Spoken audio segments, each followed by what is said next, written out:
Step one, wake up early, gonna rise with the sun. Step two, get some good, some food in you. Step three, think real hard about what you wanna be. Step four, fuck everybody, just do your thing. Wake up, today's gonna be a good day. Wake up, today's gonna be a good day. Wake up, today's gonna be a good day. Wake up, today's gonna be a good day. What is going on, guys? It's Bobby Walker here with the Journey of a New Entrepreneur podcast, saying hello, how you doing? It's good to see you again. And I've got a good buddy with me today, Jeremy Brook. Jeremy, how you doing, man? Good, man. How you doing? If I was any better, there'd be two of me, man. So Jeremy is joining me on the show. He's someone that I've been buddies with for, I don't know. I mean, we've been kind of buddies for probably 3 or 4 years on Facebook. And then we kind of met one time and we became better buddies. And he's someone doing kind of the same kind of stuff that I do, just about an hour and a half from Orlando, I think. Yeah, that's about right. Yeah. So we're going to be talking today about life, liberty, the pursuit of happiness, and mindset. Let's talk business. Let's talk life. Let's talk the pursuit of happiness. But let's start out. Let's trade jokes. You want to start the show off with a couple of jokes? I'll tell one. You tell one. We'll both just tell a joke. Why don't you start? Then How about knock jokes? How about knock jokes? Okay. All right. So I'll go first. All right. So start it off. Knock knock. Who's there? Orange. Oh. Okay. I'm gonna go with it. Orange shoe. Aren't you glad you're not a banana? That was terrible. That was the worst. I know it was terrible. But here's mine. Knock knock. Who's there? Impatient cow. Impatient Moo. All right. All right. That's my favorite knock knock joke. So, well, aside from the ones on The Office, the KGB waits for no one. If you're not an Office fan, you don't get it. But if you are, you're welcome. So, Jeremy, tell me, give me the 30-second version of like what you do. Tell us like what your business is, your offerings, and where you're located, just so people know what's up. Yeah, I'm outside of the Tampa, Florida area, or more like East Tampa. It's like Brandon.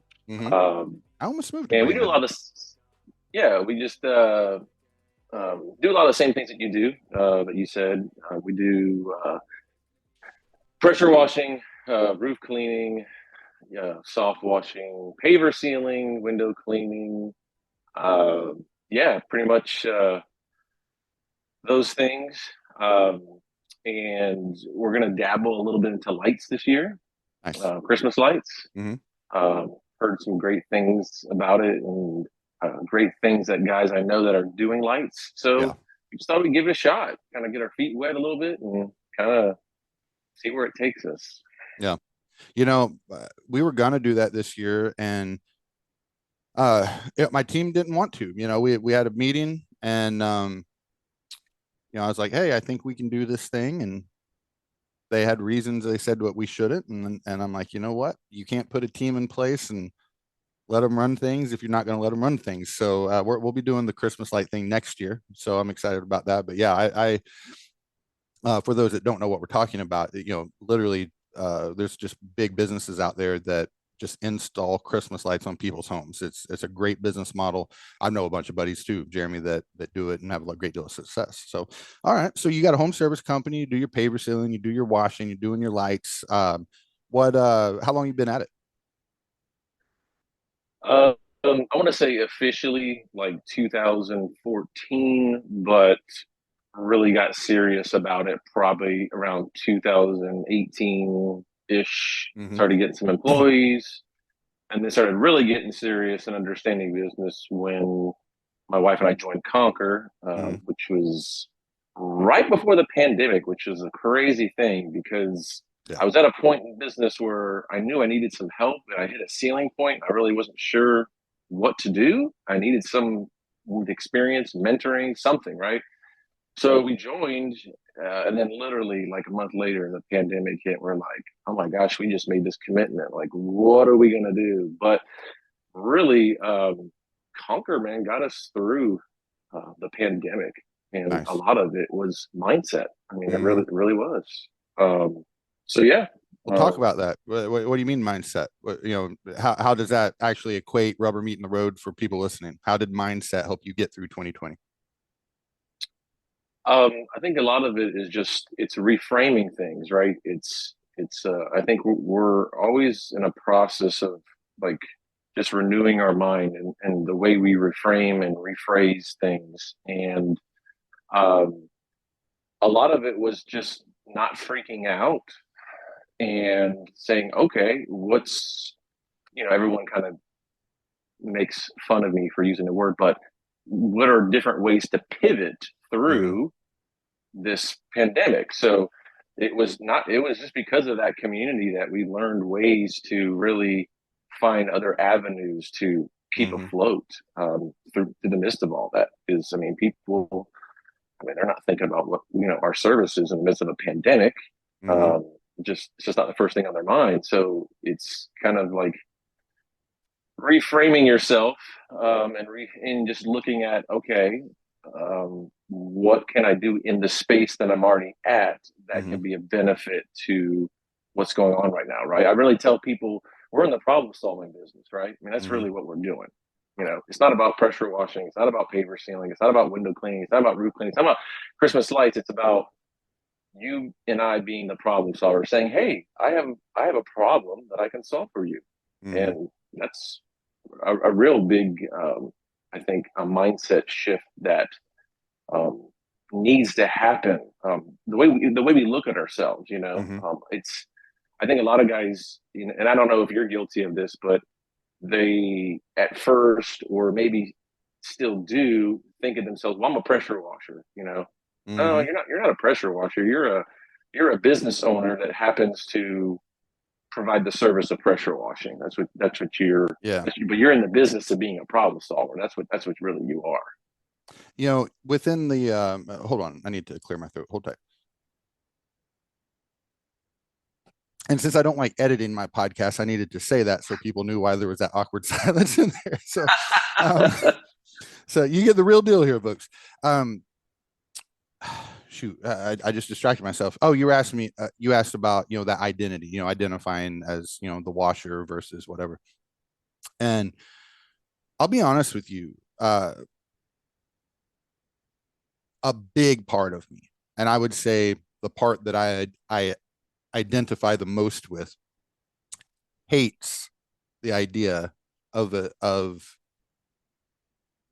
identity of being a quote unquote a washer. Now, for anyone listening that's not in Jeremy or I industry, Jeremy or my industry, me no good with word.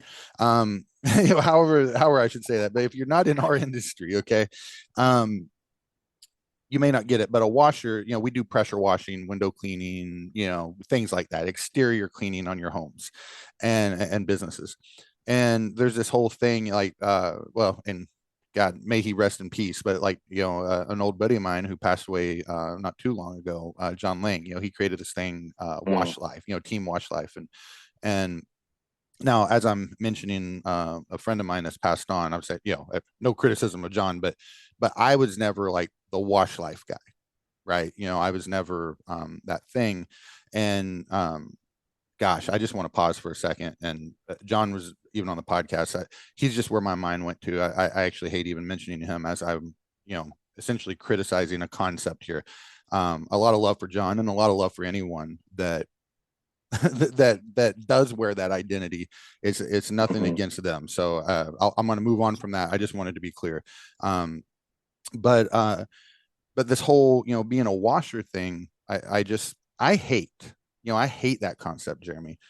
And it's not because it's beneath me. It's not because I'm ashamed to be someone that's a pressure washer. A part of me does like it, and the part of me that does like it is if I'm around, people that judge one, based on something like, what they do. I want to be known as the window cleaner or the pressure washing guy, because it's just like, I'm not here to impress you. That's cool. But when I'm hanging out with people like you, Jeremy, my entrepreneur friends, the reason I hate it is I see so many people that whether I've never interacted with them but just see them online, or people that reach out to me. I get countless calls, countless messages. Hey, can you help me, talk through this? Can you help me with this? Whatever. And the number of people, their businesses are so hung up because they just focus on that washing mentality. Now, I would say the same thing, like if I was in the security industry, I'm like, I'm not the security dude. Now, I might be the security dude for the sake of marketing, and I might be the washing dude for the sake of marketing.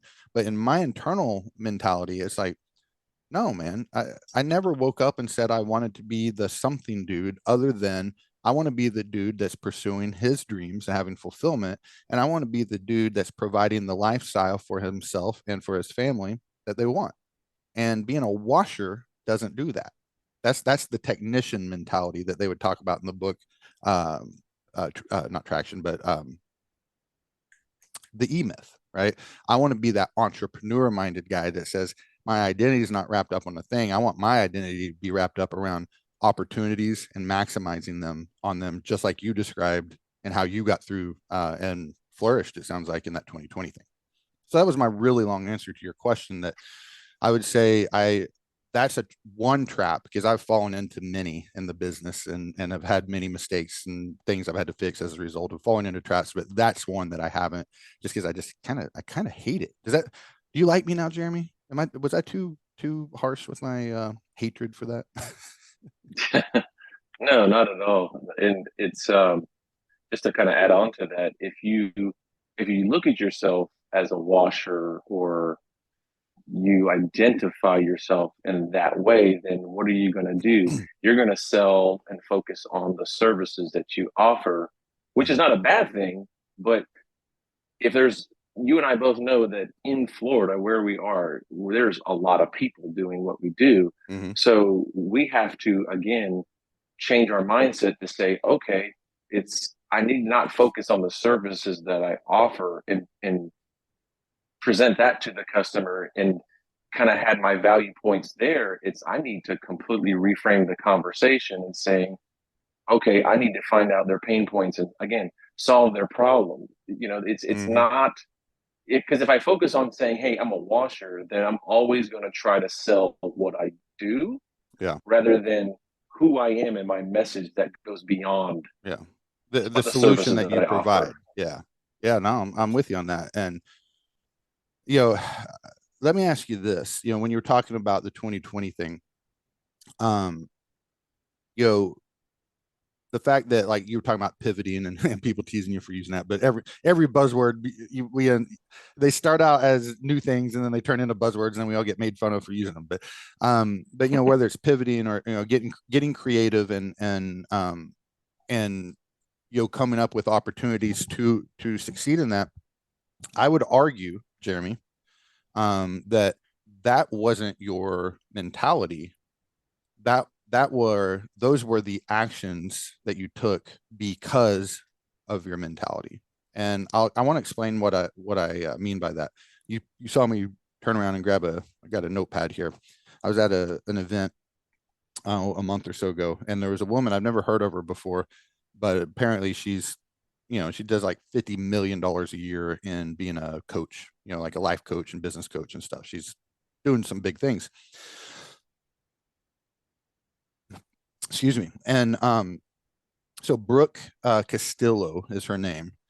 And she shared this framework that she goes through when she helps people. So I'm going to run through it quickly, but it's circumstances, thoughts, feelings, actions, results. Okay. Circumstances, thoughts, feelings, actions, results.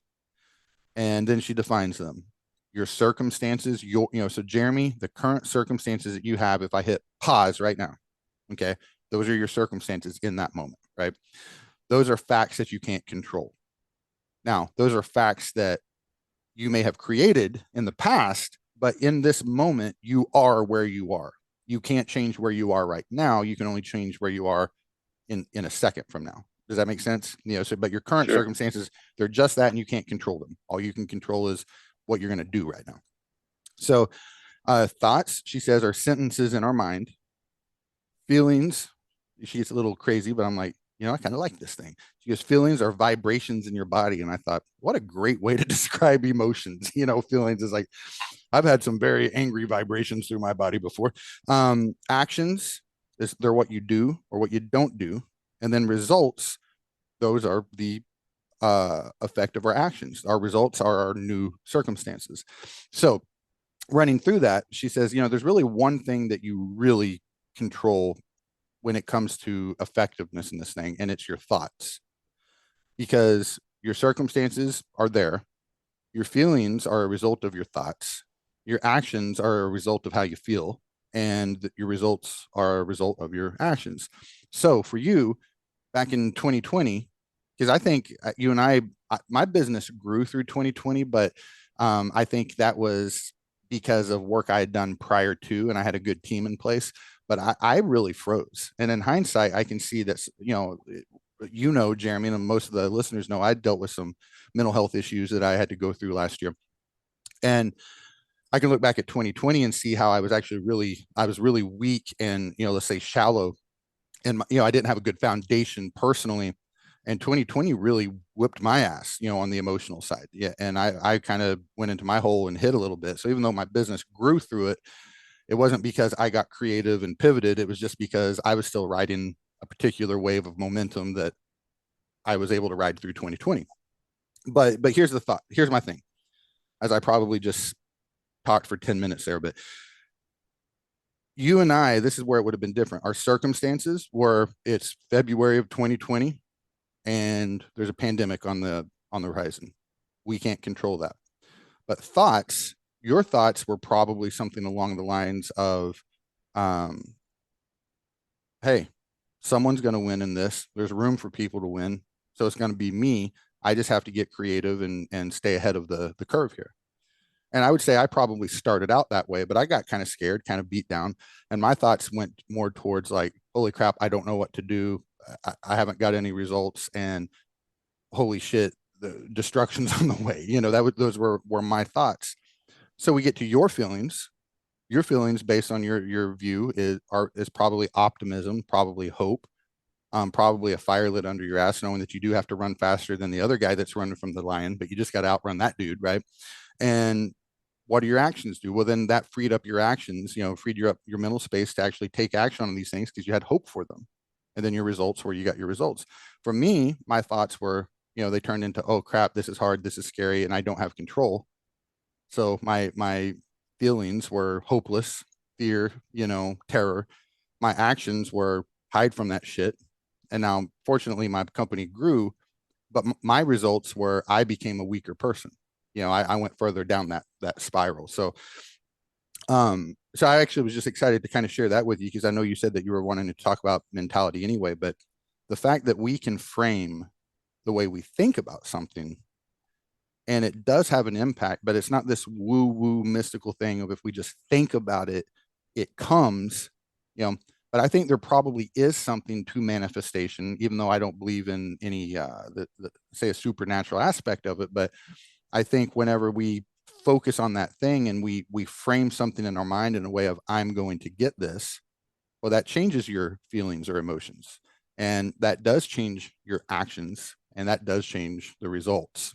Does that make sense? What are your thoughts on that? Like, I didn't want to teach you that. I wanted to run that by you, Jeremy, and get your feelings and thoughts on that.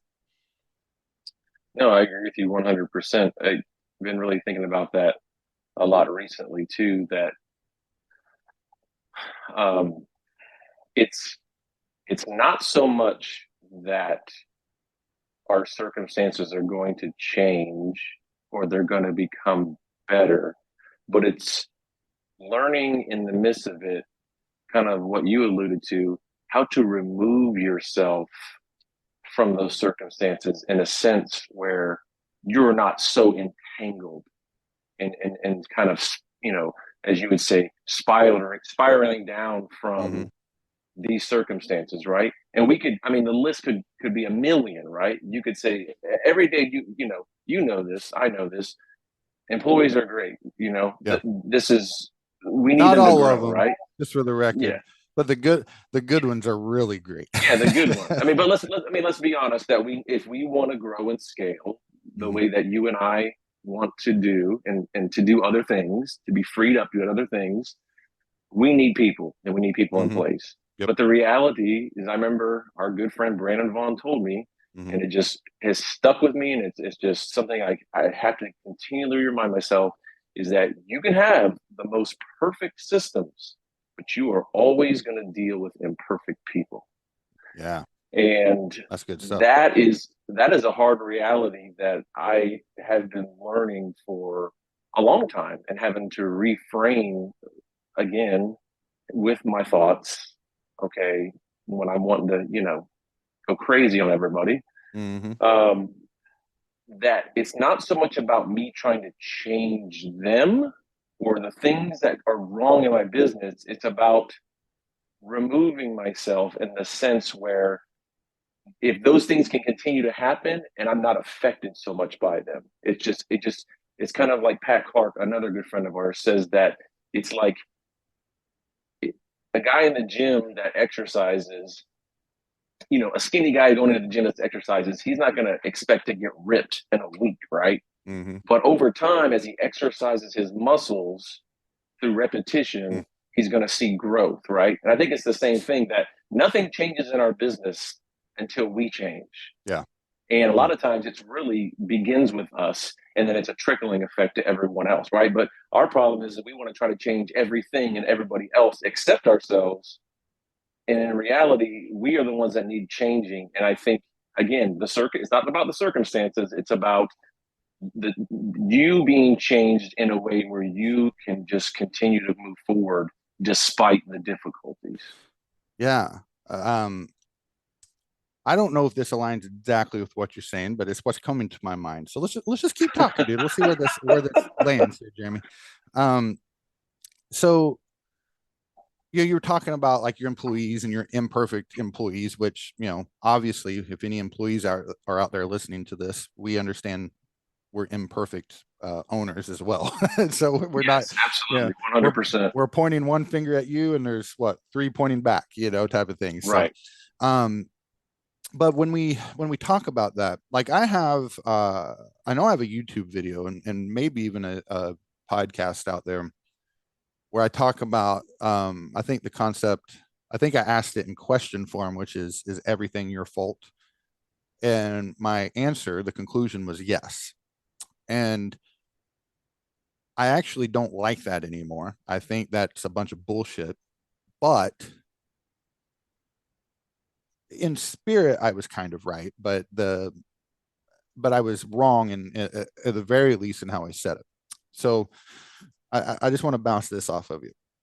But you were talking about, like, say, imperfect employees. And I love that. I've never actually heard Brandon say that phrase where he said, what was it? You can have a perfect system, but you've got to remember that you have imperfect employees in it. And I think as entrepreneurs and as business owners, or even just as managers, even if you don't own the business, I think that right there and the missing that point, so for people listening to the audio, when you get it here, and I'm pointing at my brain, but you don't get it here when I'm pointing at my heart, I think that's what leads to the phrase, you just can't find good people, or what leads to the phrase of you can't grow a business because no one cares about your business as much as you will. And going back to the, is everything your fault?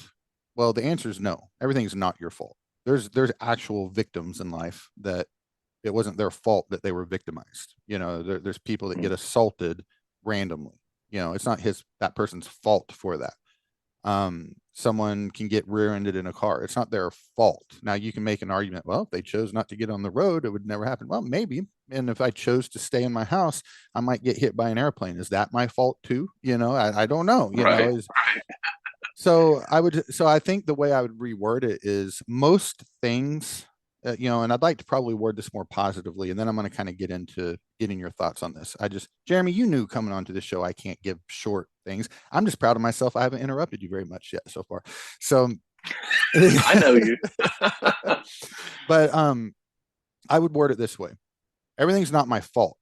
A lot of things probably happen because I created a formula for them to happen.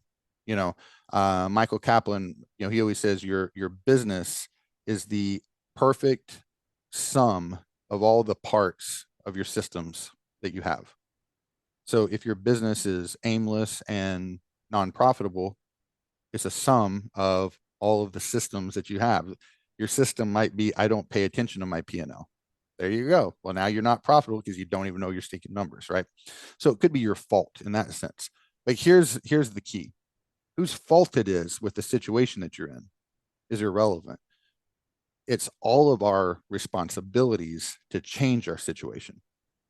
And when it comes to employees, like for instance, I went into the office this morning. It's one of the reasons I was a little late today. The not main reason, Jeremy, was I wanted to eat a little extra. So sorry, I was 5 minutes late to our recording here, but I had to go up to my office. You never have to apologize for wanting to eat more, Bobby. It's fine. I'd probably do the same thing. Yeah. Screw you, Jeremy. I don't care. Food was more important than you today.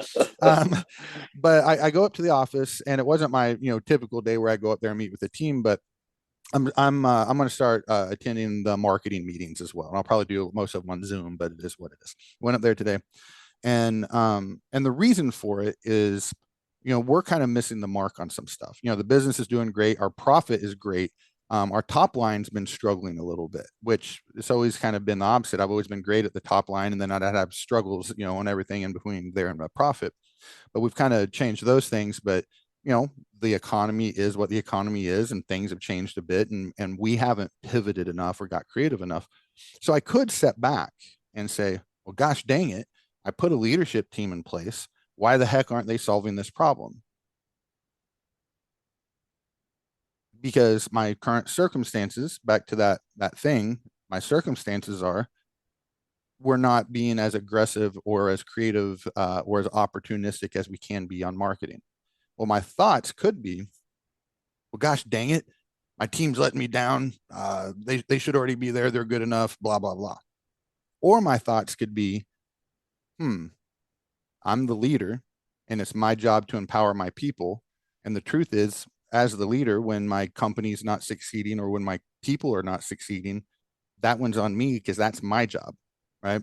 Well, now what happens? My emotions change, because when I think of it the second way, I start hearing the soundtrack, the Remember the Titans soundtrack, or the Hans Zimmer, whatever, motivational music. That's what I start to feel in my mind, and then I'm motivated because I want to go to the meeting and I want to work with my team. That's amazing.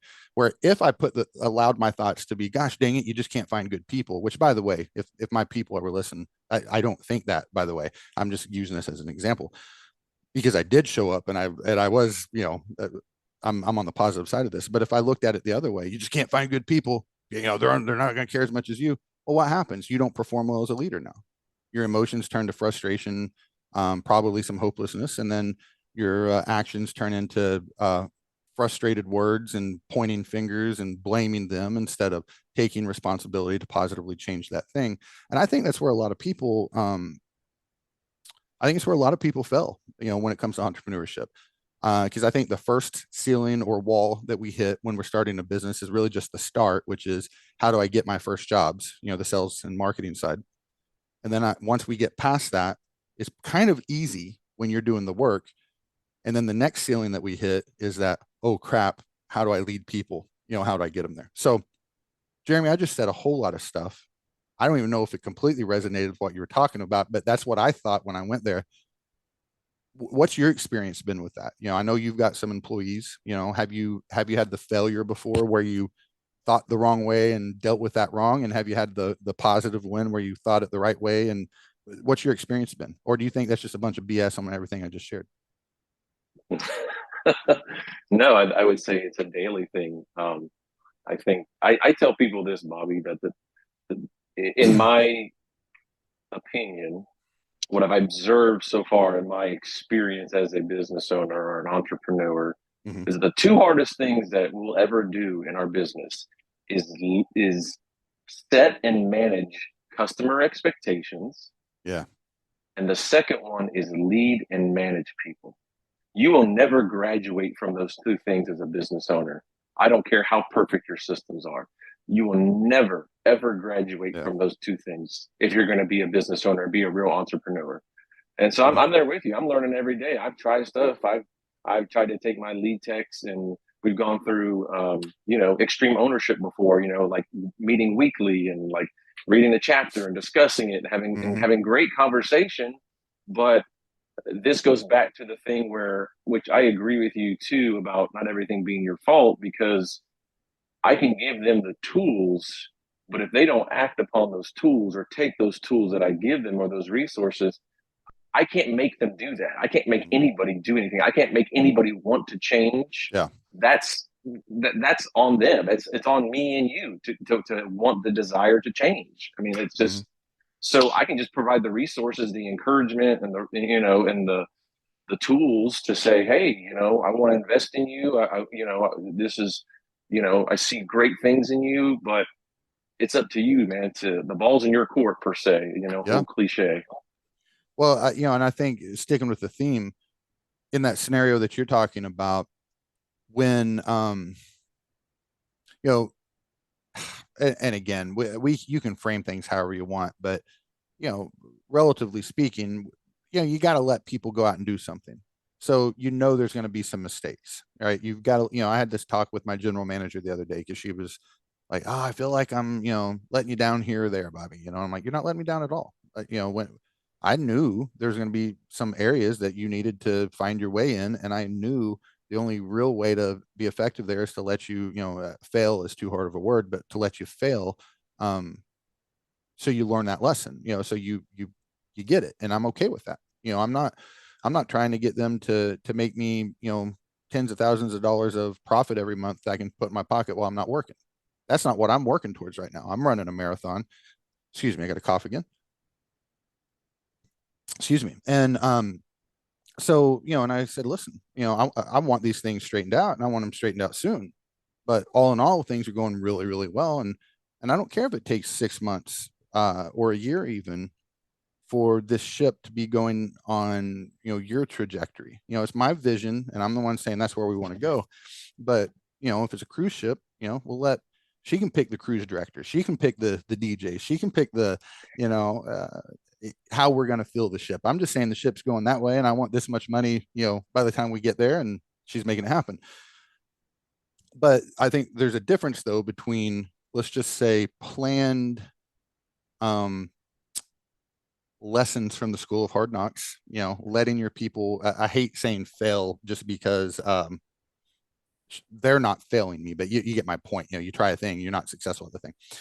There's a difference between that, and then there's you have the employees like you're talking about. If your employees go out there and they screw up, okay, is that your fault? Well, I mean, I guess technically it's your fault because you let someone go somewhere to do something for you. But at the end of the day, that's how life works. What's our fault is when we don't act on that and correct it, right? When they screw up and we don't even say anything, or when they screw up again and we don't do a write-up, or when they screw up again and we don't give them a final warning, right?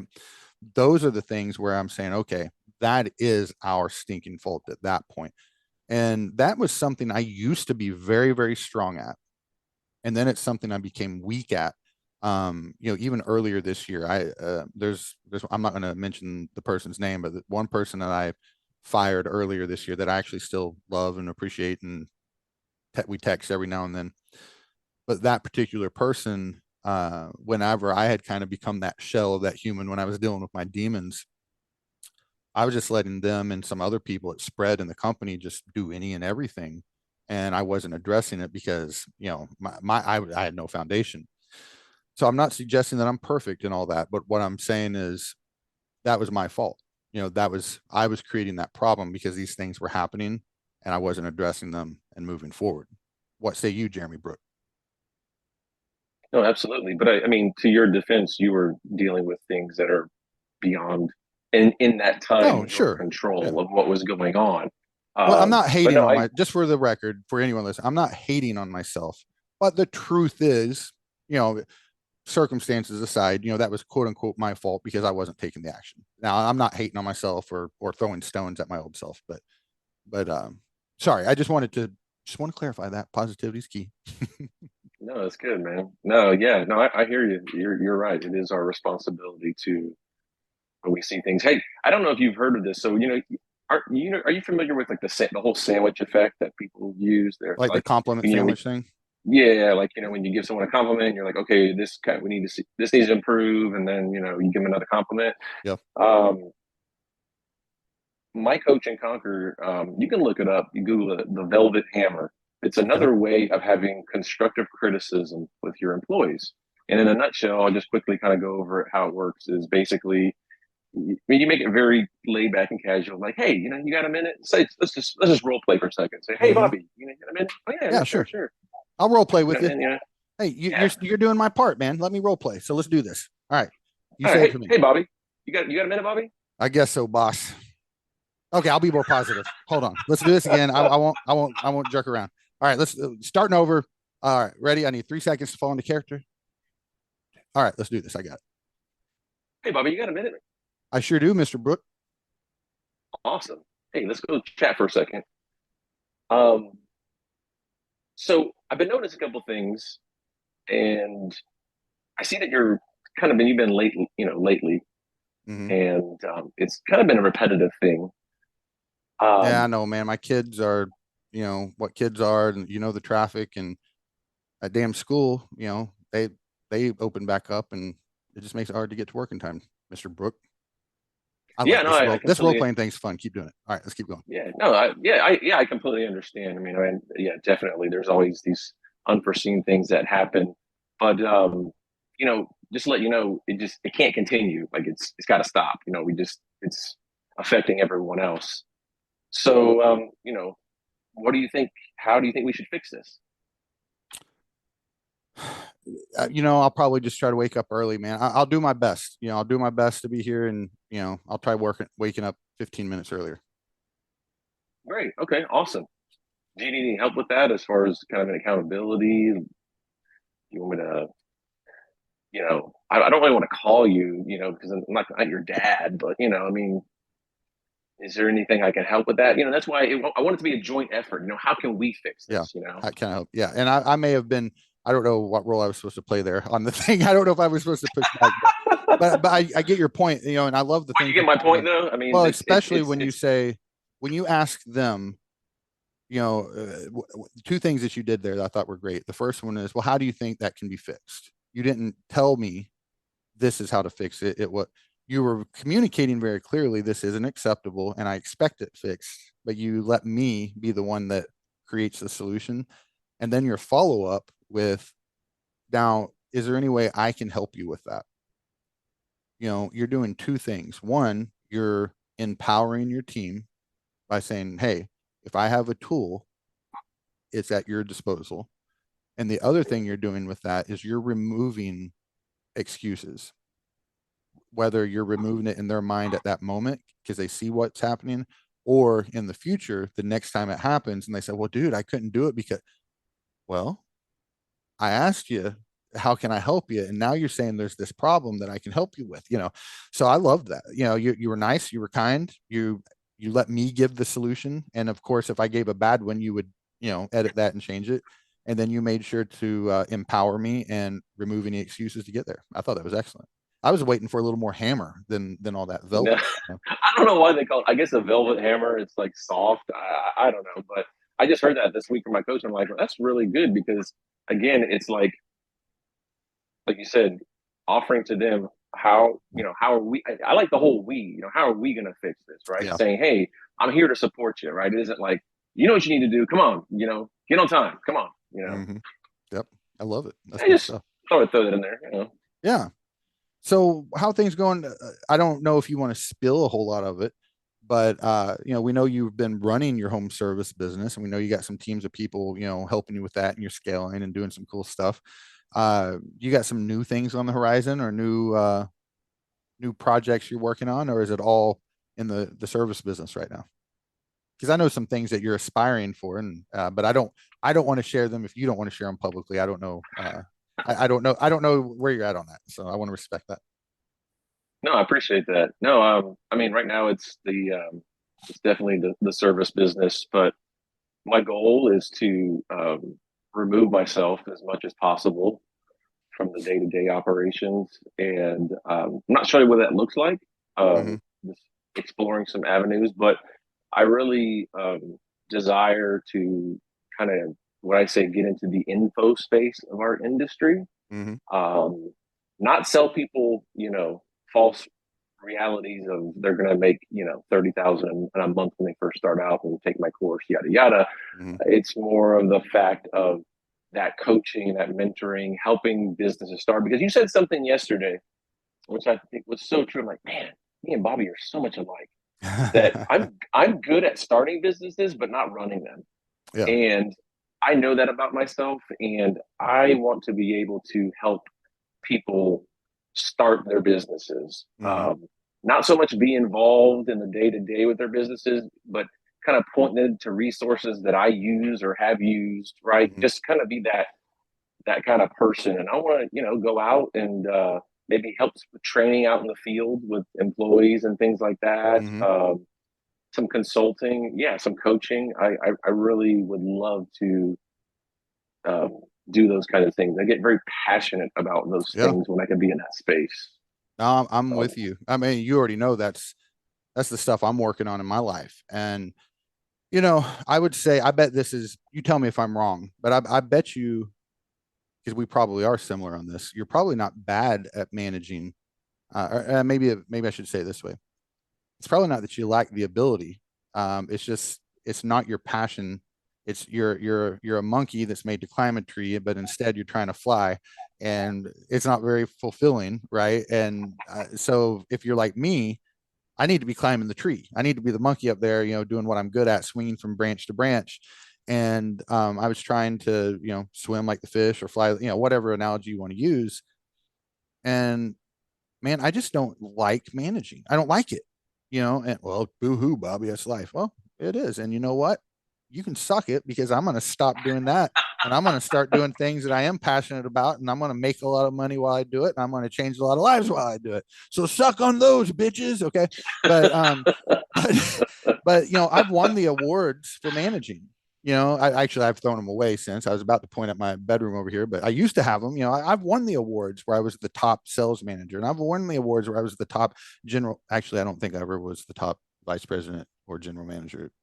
I don't believe, but I was still at the top. I was still at the tropical destinations. I was still getting the trophies. I was still getting the bonuses. I was, still getting the accolades. And dude, it ain't fun. It's just like, managing is just, it's like managing. I just don't like it, man. I don't know. It's just like, it's boring to me. It's just really boring because it's kind of like assembly line work minus the fun part of assembly line work. Like, yeah, I can enjoy right. assembly line work in the same way I can enjoy mowing the lawn because I can at least listen to podcasts and, listen to audiobooks or whatever and kind of have a little fun. But when you're managing, it's like you got to be watching everything, but you're not creating, you're not growing, you're managing another person's vision. Well, I'm the visionary guy. Jeremy, I think you're the visionary guy. And, I'll tell you this, I am selling that course. Here's how you can, do this stuff. But to Jeremy's point, it's not a lot of bullshit. It's Yeah, pretty simple. your course is way different. I'm not, Well, and again, I know you you know weren't me, know criticizing me me. well enough. Yeah. Yeah, I'm not referring to you in any way. Yeah. You know I know the what you're people that talking are out there about. doing Yeah. that, So I've interviewed one of them on yeah, my podcast before. I think it still might be live. I can't remember if I took it down or not, but I have someone that I interviewed on this podcast that they're one of the biggest names in our industry now and probably the richest, because they've done so well at being that attractive character, being the guru and making that money. And I remember like on my episode, when we were done recording, they said, "Hey man, here's a way you can make more money." And I said, "Well, I'm all ears." And he goes, "Well, you need to let Kurt know whenever you're going live on your videos and your podcasts and stuff." Kurt's the CEO of Responsibid, who, by the way, I'm gonna do a quick. Hold on, let me write it down. We're about that far into it. Okay, so this is going to be the Responsibid commercial. So guys, you're going to hear a little beep or a sound, and then it's going to be me giving a Responsibid commercial, and then we're going to come back. So what's going on, guys? It's Bobby here again. And listen, I'm just going to keep it real with you. I recorded this podcast about 3 months ago. I kind of forgot to upload it. And now that I'm ready to do so, I forgot that I was supposed to put a little commercial here in the middle for Responsibid. So here we are, and I'm trying to edit this thing and getting it out for you all.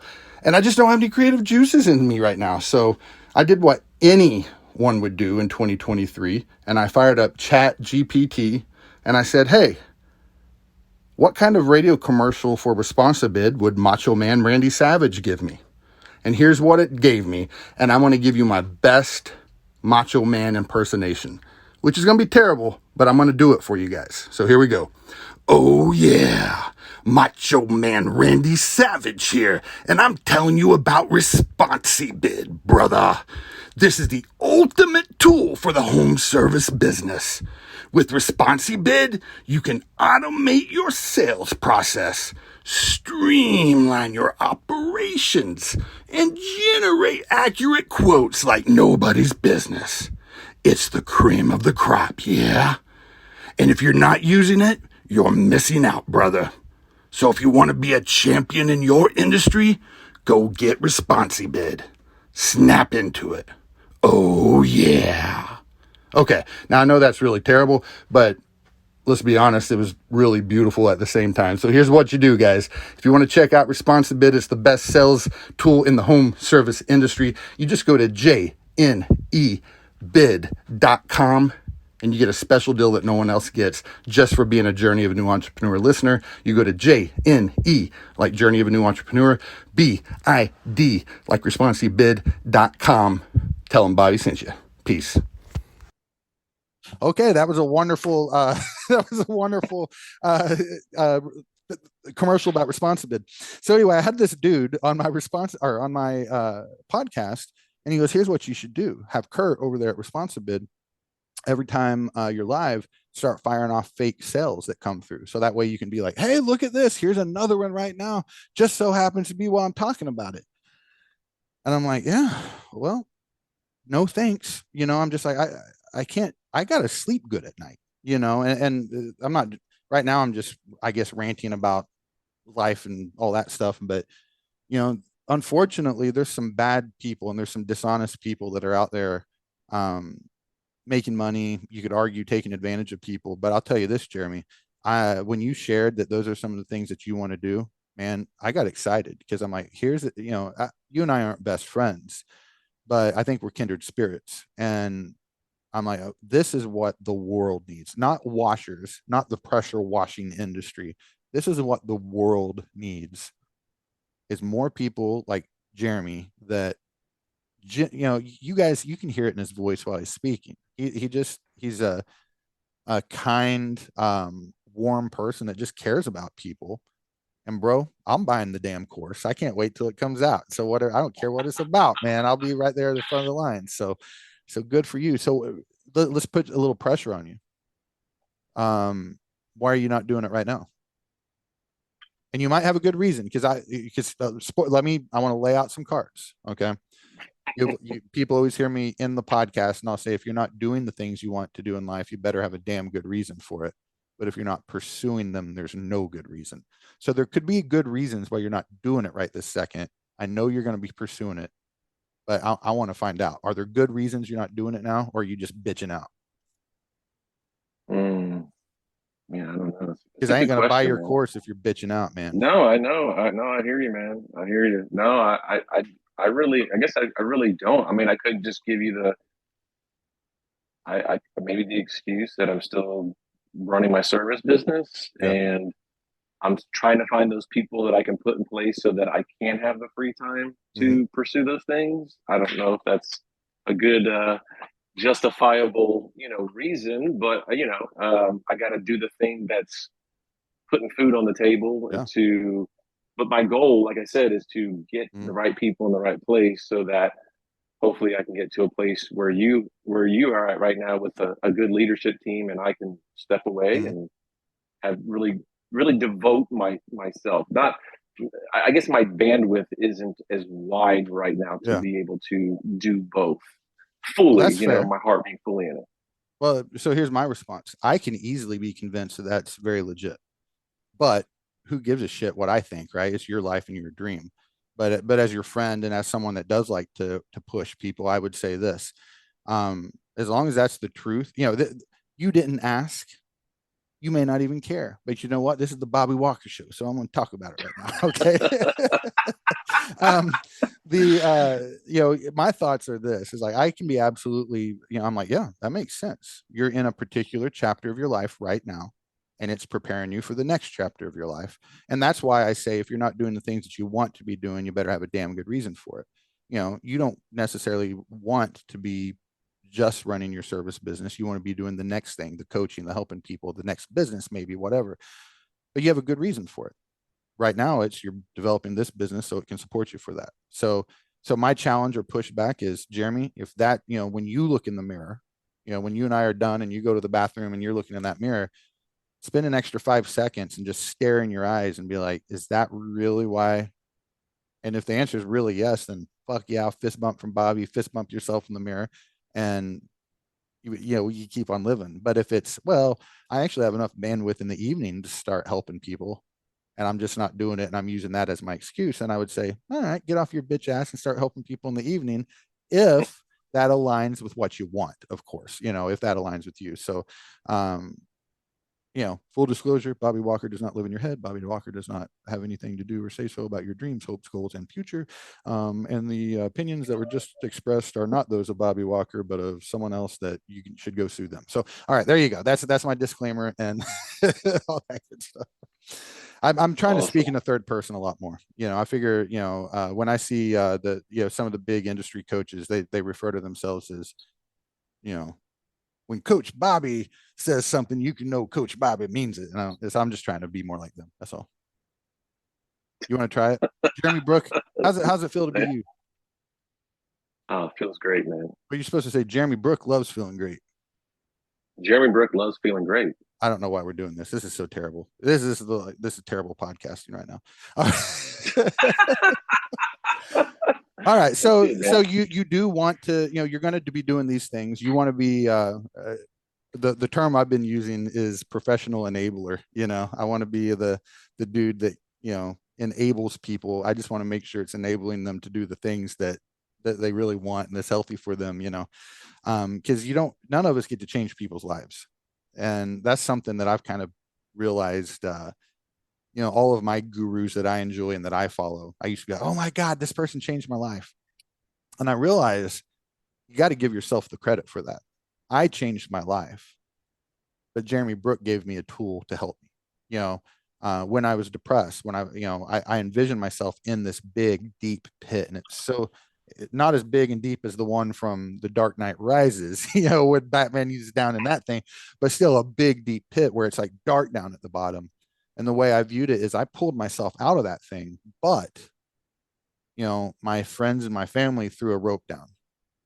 My therapist gave me the proper instructions on where you hold the rope, how far you put your other hand on before you start putting the other hand above it, and then how far your feet need to be apart while you're kind of walking up the side of the thing. And, my therapist gave me the tools, on how to pull myself out. And then my family and my friends were also at the top of the pit, cheering me on, keeping me motivated, maybe even shining a flashlight down there. Sometimes they even shine it in your eyes. They don't mean to. They kind of blind you a little bit with some of that, but they're shining the light and helping you get there.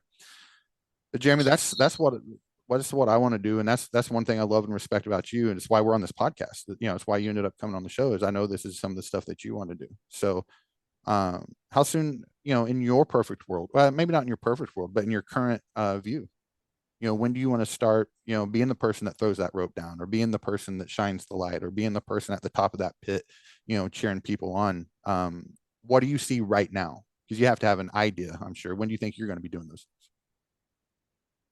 Yeah, that's a good question. I mean, I'm kind of doing those things in really small measures. Mm-hmm. I have, contractors that contact me all throughout the day about things. So, I mean, I'm doing it in little ways, but I'd like to, do it on a larger scale. Mm-hmm. I mean, I'm like you. I'm not about the money. I'm not about being like, I don't want to get rich and, have all this stuff. I do, just for the record, but I do want all that stuff also, but carry on. I just want to keep it real. Daddy wants a private island. I just want to make a positive impact in the world too.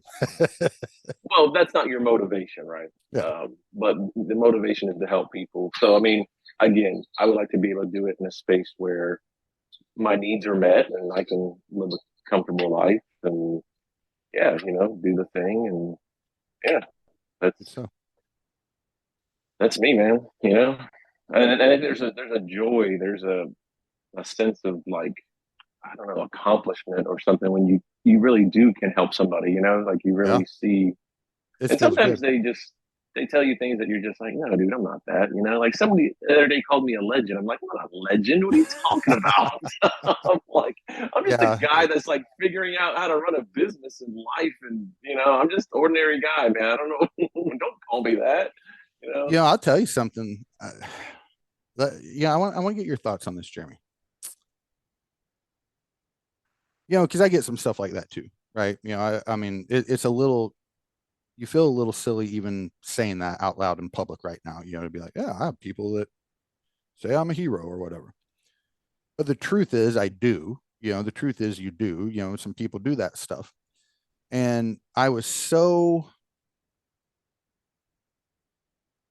afraid to be judged in the way I judge those quote unquote gurus, the ones that you and I don't respect, the ones that told me I should lie to my audience to try to get more responsive bid commissions and stuff like that. I was so like anti wanting to be judged like those people that I didn't want to be spoken about, treated like, any way that, they were. But the way I look at it now is it's like, I know me, and in one hand I can say, you know what, I am a damn hero in one hand. Now hear me out, listeners. Don't turn this off yet. Okay. Hear me out all the way. And there is some arrogance in what I'm saying, but just hear me out. Give me a chance. And Jeremy, I want your feedback on this. You know what? I am a hero in some respects. One way I'm a hero is I speak up and just share my experiences about my mental health struggle. And you know what? I've had literally dozens, over the last few months here, literally dozens of people that have reached out to me and said, hey, just you sharing what you went through helped me in this way. It helped me get over myself and get into therapy. It helped me move on from this thing I was struggling with. It helped me whatever, right? That's pretty cool. That's pretty cool shit. I ain't gonna lie. But on the flip side, I just got done saying, people didn't save me, so I didn't save anyone. So I can say, well, I'm not a hero in any respect, even when I share that. But here's what I can say is sometimes we just need to be what people need. Sometimes I need the hero. Sometimes I do need the guru so I can borrow their confidence. So because when I hear that person talk, I do put them on a pedestal and I do think that they kick ass at everything. And I say, you know what? I'm going to borrow that. I'm going to plug into their power source to help me kick ass at the thing that I need to kick ass on. So now, so first off, are you even following me at all? Like, does that make sense? Am I explaining myself where you Yeah, understand where I'm absolutely. going? Okay. No, So, you're right on. so to sum that up, Jeremy, I would say I think that all of us, not you and me, because we want to be coaches, okay, but including you and me, just because we're people, and every person that can hear my voice right now, okay, I would say I have a self-imposed obligation at the very least. Do we all have this obligation to society? Maybe you do, maybe you don't. But I'll say this much. I have a self-imposed obligation that, and I think everyone that can hear my voice, I think the world would be a better place if you had a self-imposed obligation. So I'm not saying you need to or you should. I'm just saying I think it would be beneficial for everyone on the planet if we all said, I got an obligation of being who people need me to be.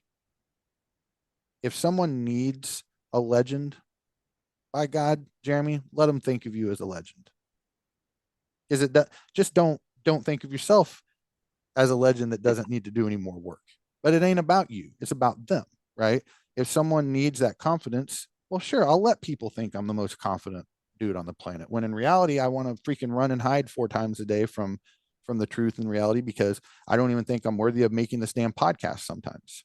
I'm getting better at that and I'm kind of crushing that and I'm hoping that'll never be a problem one day, but it is now. And So like I started saying I wanted to be a professional enabler because I was so afraid of the word coach. And I'm gonna still use professional enabler because I think it's kind of funny and kind of, kind of cute, But you know what, Jamie? I want to be a life coach. I want to be a business coach. I want to be someone that does that stuff. And we need to, all of us guys, whether you want to be a coach or not, we got to allow ourselves to be what other people want. And I think a lot of people do that. But I know that the people that are like me that have struggled with their self identity, they've struggled with their self confidence, they've struggled with their self worth. You know, we've avoided that probably for at least what was intended to be noble purposes. But at the end of the day, it didn't serve me and it didn't serve anyone else. So as I just strongly pushed back on something that you said there, and I with a bunch of love and respect, by the way, how wrong do you think you are now? No, but in all seriousness, what are your thoughts on that? Like if tell me you think I'm wrong if I'm wrong, because I'm cool with that too. And I'm not saying you're wrong, but you hear what I'm saying. What are your thoughts when I kind of push back on that? No, I don't think you were pushing back at all. I didn't get that vibe or anything, and I agree with you It was my velvet on hammer. That's that. why you didn't feel it, because I was Yeah, pushing there you hard go. on the thing that you weren't Yeah, a you that were you dropping that soft I velvet hammer, was. man. I hit it hard. It was just that velvet, man, just takes the edge off. No, it's I think you're right. I think the space that you and I are wanting to aspire to be in really requires someone to have a servant heart. Mhm. It's a thankless job, and but you have to be willing to be that servant, because who knows if the people that you and I enable, let's use that, right? Mhm. Um, we're going to see the fruit of that, or we're going to see change. We don't know, right? We should just be a tool for that season per se in someone's life. So yeah, I think I mean, I told you, man, when I saw you at the last year's PWMCA convention, Mhm. and I didn't hear from you in a while, and I kind of knew what was going on. Some peeps that you and I both know Mhm.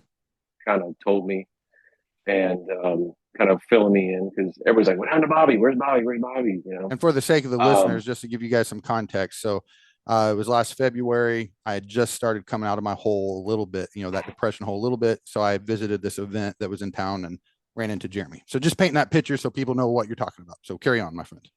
no, thank you for doing that. I appreciate it. I'm really bad about not painting the framework, but I remember you were with your wife, and uh, I saw you, and you shared a little bit more in depth, and I told you that just the I said thank you for being vulnerable and sharing that with me, and that I respected you even more than I currently did respect you, because of your vulnerability to share what you went through. And I think if anyone is wanting to be in this, whatever you want to call it, enabling coach guru space, um, they have to be willing to be vulnerable and authentic and serve.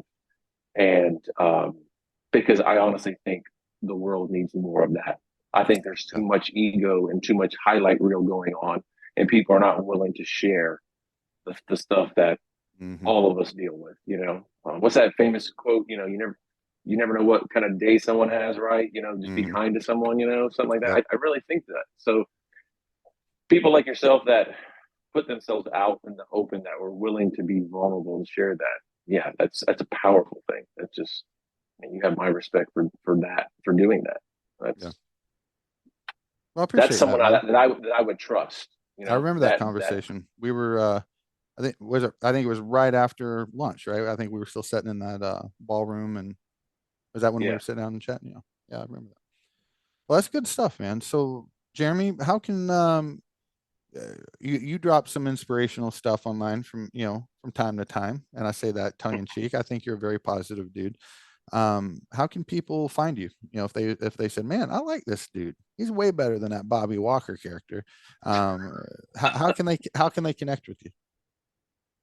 Yeah. I mean, I don't know. You typically have your podcasters share their information, like as far as Well, only if they how to- want, only if they want to. So you don't have to anything, but if you want, if you want people to connect with you on Facebook, we'll do that. If you don't, if you want to say, guys, leave me the F alone, I ain't talking to anyone, we won't go that route at all. So that's funny. No, they can find me on Facebook. I'm there. You look me up on Facebook, and then if they want to connect further, sure, we can connect. And yeah, but that's cool. I'm pretty active on Facebook, like yourself. Yeah. Yeah. I'll tell you what, I'm back on Facebook. I took, I was off for, I don't know, probably 6 to 9 months. And truthfully, it was amazing. I was so happy when I was off of it. I'm back on it now, but I'm back on it a bit different. I just scroll right past the bullshit. I don't comment on anything that's negative or dragging me down, and just avoid it like the plague. And it's so much more enjoyable, so much more enjoyable doing it that way. But anyway, well, dude, listen, Jeremy, thank you for being here, my friend. I'm, by the way, I've got an event. I don't have the date set yet, but it's probably gonna be the second week of March, and so just down the road from you, and I may need you to be there. But I appreciate you being on the show, and appreciate your time. And listeners, Jeremy took an hour and a half out of his day, middle of a work day, to share his thoughts, his experiences, and his motivation with you. So show the guy some love, whether it's giving him a nice little comment on Facebook or just sending some good positive vibes his way. So Jeremy, I just outstretched my hand. I just sent you some positive vibes. And I wish you the best, my friend. And guys, don't forget, give Jill's office a little love. JillsOffice.com/JNE. Don't forget about Responsibid, the world's best sales platform, JNEbid.com. And lastly, if you're not doing the things that you want to be doing in life, you better have a damn good reason for it. But if you're not pursuing those things, there's no good reason for it. Peace out.